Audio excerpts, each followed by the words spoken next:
हाँ, तो भाई लास्ट वीडियो में हमने बात करी थी कि हम अपनी यूनिवर्सिटीज़ को कैसे शॉर्टलिस्ट कर सकते हैं और फाइनलाइज़ कर सकते हैं। तो अब अगर आपने अपनी यूनिवर्सिटी फाइनलाइज़ कर ली है तो आपको यूनिवर्सिटी में अप्लाई करना होगा और अप्लाई करने के लिए आपको कुछ बेसिक डॉक्यूमेंट्स रिक्वायर्ड होते हैं। तो इस वीडियो में हम सारे उन डॉक्यूमेंट्स को देखेंगे जो किसी भी यूनिवर्सिटी में अप्लाई करने के लिए रिक्वायर्ड होते हैं।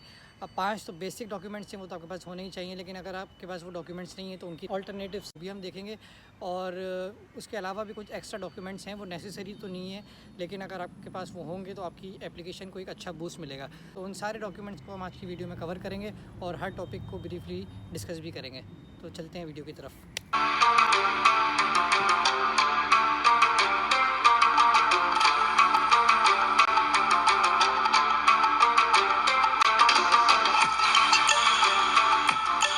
तो भाई जर्मनी की किसी भी यूनिवर्सिटी में अप्लाई करने के लिए आपके पास ये 5 डॉक्यूमेंट्स तो होने ही चाहिए।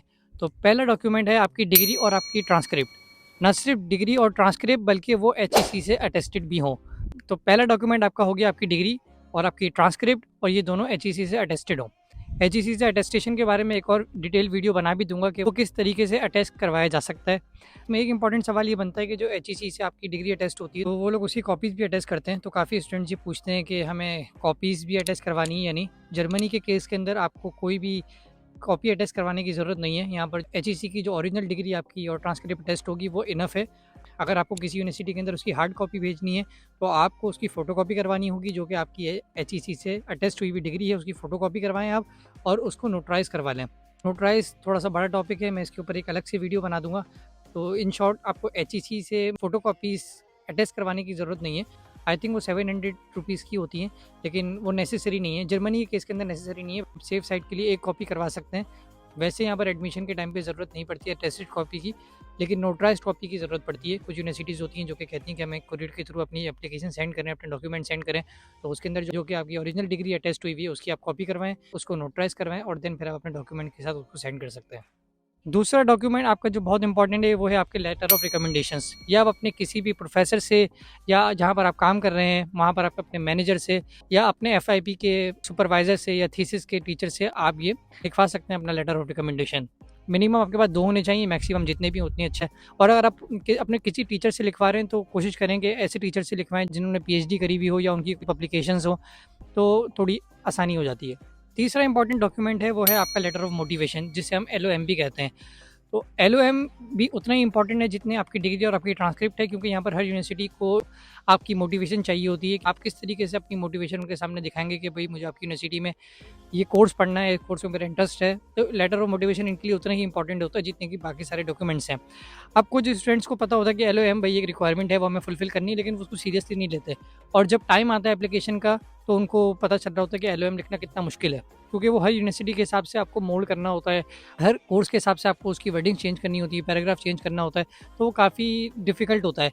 और फिर एंड टाइम के अंदर जब सारे डॉक्यूमेंट्स रेडी होते हैं, एलओएम नहीं होता, वो जल्दी जल्दी इधर उधर से कॉपी करके वो दे देते हैं। और ऐसा भी होता है कि एक एलओएम लिखा उसको हर जगह पे वही सबमिट कर रहे हैं। तो इस तरह नहीं करना होता, तो फिर उसकी कोई वैल्यू नहीं होती। और काफ़ी जगहों पे आपका जो एडमिशन है वो सिर्फ एलओएम की वजह से ही कैंसिल हो जाता है कि आपका एलओएम स्ट्रॉन्ग नहीं था। तो एलओएम की बहुत इंपॉर्टेंस है। तो मैं आपको रिकमेंड करूँगा कि आप अभी से ही अपने एलओएम को प्रिपेयर करना शुरू करें कि आपकी क्या मोटिवेशन है उसके अंदर आप बताएं, क्योंकि अपनी मोटिवेशन आप खुद ही ज़्यादा बेहतर जानते हैं। तो आपको ज़्यादा पता है कि आपकी क्या मोटिवेशन है इस यूनिवर्सिटी में या इस कंट्री में या इस कोर्स में अप्लाई करने की। तो क्या आप अभी से ही अपने एलओएम की प्रिपरेशन शुरू कर दें और उसके ऊपर वर्क करना शुरू कर दें कि आपको क्या लिखना है उसके अंदर और किस तरीके से उसको डिज़ाइन करना है। उसका कोई स्पेसिफिक पैटर्न नहीं होता है। काफ़ी स्टूडेंट्स होते हैं, मैं भी था, मुझे भी एलओएम लिखने के अंदर प्रॉब्लम हो रही थी। तो उस वक्त मैं अलग अलग एलओएम्स को देखता था, पढ़ता था और उनको देख देख के लिखने की कोशिश करता था।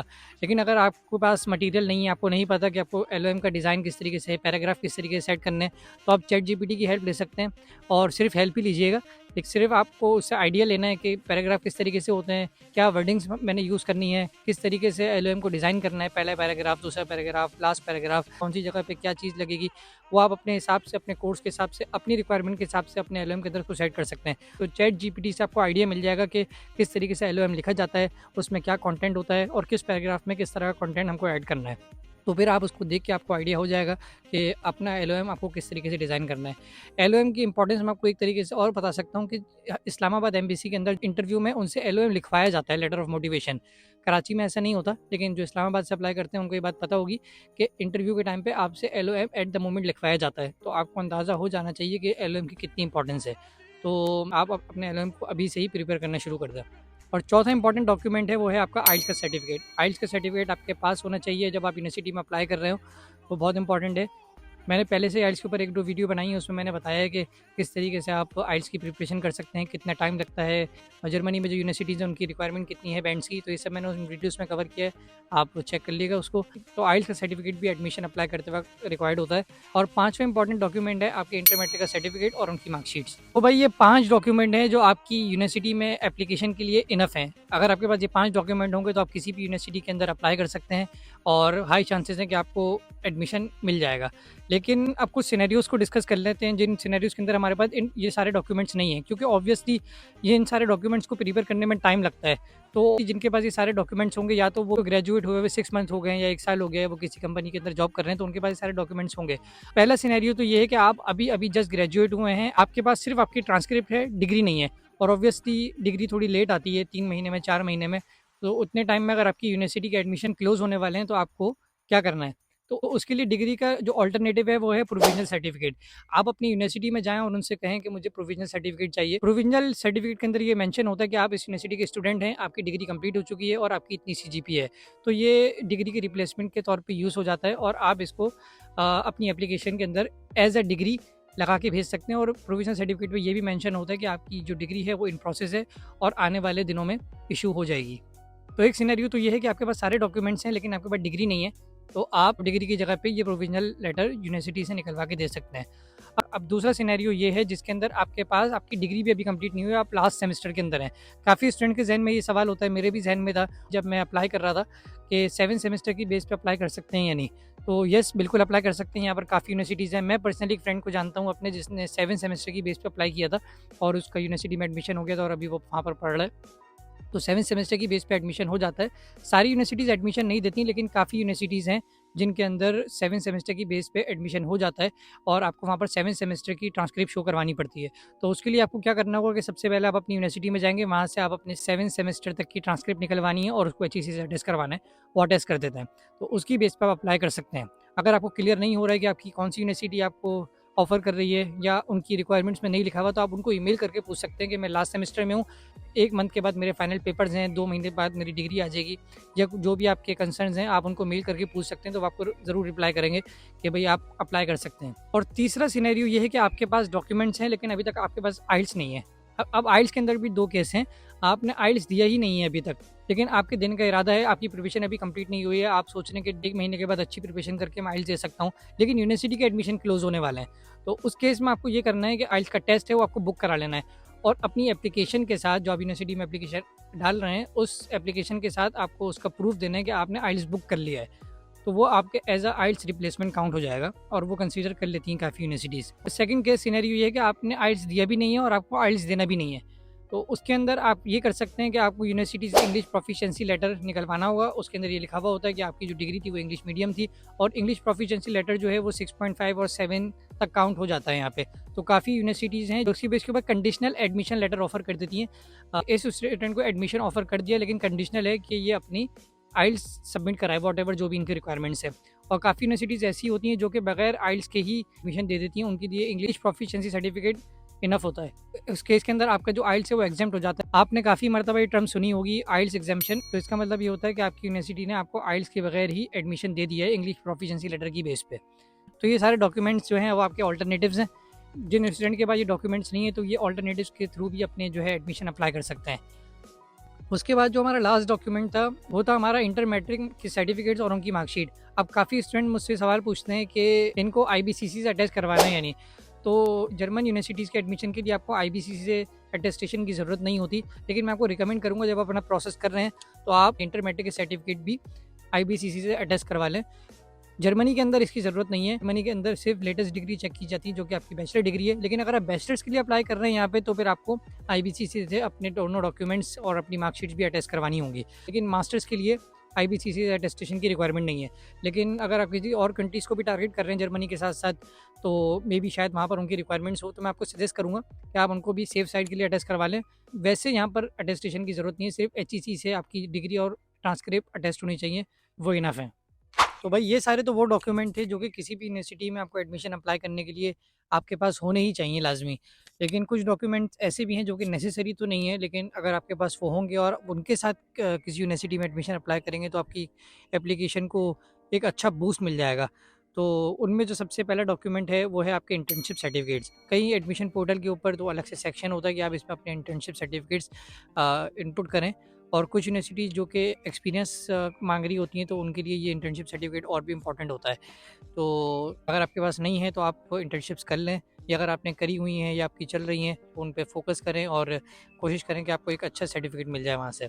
दूसरा इंपॉर्टेंट डॉक्यूमेंट है वो है आपके extra curricular activities. Extra curricular activities भी बहुत इंपॉर्टेंट है।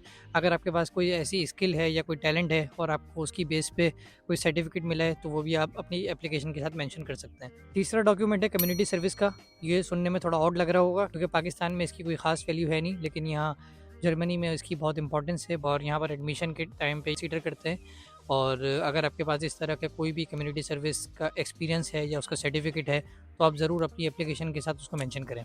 उसके बाद जो नेक्स्ट डॉक्यूमेंट है वो है आपका पार्टिसिपेशन सर्टिफिकेट। अगर आप इलेक्ट्रॉनिक्स या सीएस की किसी भी फील्ड से हैं या और भी कोई फील्ड है जिसमें कॉम्पिटिशन्स वगैरह होते हैं, जिस तरह इलेक्ट्रॉनिक्स का मेरा बैकग्राउंड है तो मुझे पता है वहाँ पर रोबोटिक्स टाइप के कॉम्पिटिशन्स होते हैं। तो अगर वहाँ पर आपका कोई एक्सपीरियंस है या आपने कोई प्राइज़ विन किया है तो आपके पास कोई ना कोई सर्टिफिकेट होगा, तो उनकी बहुत वैल्यूज़ हैं यहाँ पे, तो आप अपनी एप्लीकेशन के साथ उनको भी अटैच कर सकते हैं। उससे भी आपकी एप्लीकेशन को काफ़ी बूस्ट मिलेगा। अब नेक्स्ट डॉक्यूमेंट हमारा कोर्स सर्टिफिकेट का है। काफ़ी यूनिवर्सिटीज़ यहाँ पर ऐसी हैं जो कि आपकी ट्रांसक्रिप्ट को, बैचलर की ट्रांसक्रिप्ट के अंदर जो आपके कोर्सेज़ हैं उनको बहुत डिटेल में चेक करती हैं। तो अगर उनको उनकी मर्ज़ी का कोर्स नहीं मिल रहा होता तो वो आपका एडमिशन जो है रिजेक्ट हो जाता है। तो अगर आपने कोई कोर्स किया हुआ है यूडेमी से या फिर कोर्सेरा इन टाइप के प्लेटफॉर्म से तो आप उनको मेंशन कर सकते हैं। तो टू सम एक्सटेंट पॉसिबिलिटी है कि वो, अगर आपका ट्रांसक्रिप्ट में अगर वो कोर्स नहीं है आपके, तो वो वहाँ से रिप्लेस हो जाए। तो इनकी बहुत वैल्यूज़ है इन कोर्सेज़ की। अगर आपने करा हुआ है और आपके पास सर्टिफिकेट्स हैं तो आप ज़रूर इन इन सर्टिफिकेट्स को अपनी एप्लीकेशन में मेंशन करें। लास्ट और बहुत इंपॉर्टेंट डॉक्यूमेंट है वो है पब्लिकेशंस का। अगर आप एफआईपी कर रहे हैं या कर चुके हैं और आपका जो प्रोजेक्ट था वो रिसर्च बेस्ड था और आपके पास उसका रिसर्च पेपर है या पब्लिकेशंस हैं तो वो बहुत इंपॉर्टेंट, वो भी आप मेंशन कर सकते हैं। यहाँ पर उसकी काफ़ी वैल्यूज़ हैं। तो अगर आपका एफआईपी स्टार्ट होने वाला है तो आप कोशिश करें कि ऐसा एफआईपी लें जो कि रिसर्च बेस्ड हो, इन द एंड वो पब्लिश हो सकता हो और आपको उसकी पब्लिकेशंस मिल जाएँ, आपका नाम उसके अंदर आ जाए। और इसकी बहुत इंपॉर्टेंस है, जर्मनी के अंदर इसको कंसीडर किया जाता है। तो अगर आपके पास पब्लिकेशंस हैं तो आप अपनी एप्लीकेशन के साथ उसको ज़रूर मेंशन करें। तो ये सारे डॉक्यूमेंट्स आपकी एप्लीकेशन को बूस्ट करने के अंदर बहुत इंपॉर्टेंट रोल प्ले करते हैं।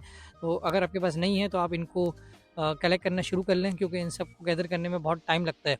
नेसेसरी डॉक्यूमेंट्स वो मैंने आपको शुरू में ही बता दिया था कि 5 हैं, वो हैं तो बहुत अच्छी बात है, आप अप्लाई कर सकते हैं, लेकिन इन डॉक्यूमेंट्स की भी अपनी वैल्यूज़ हैं।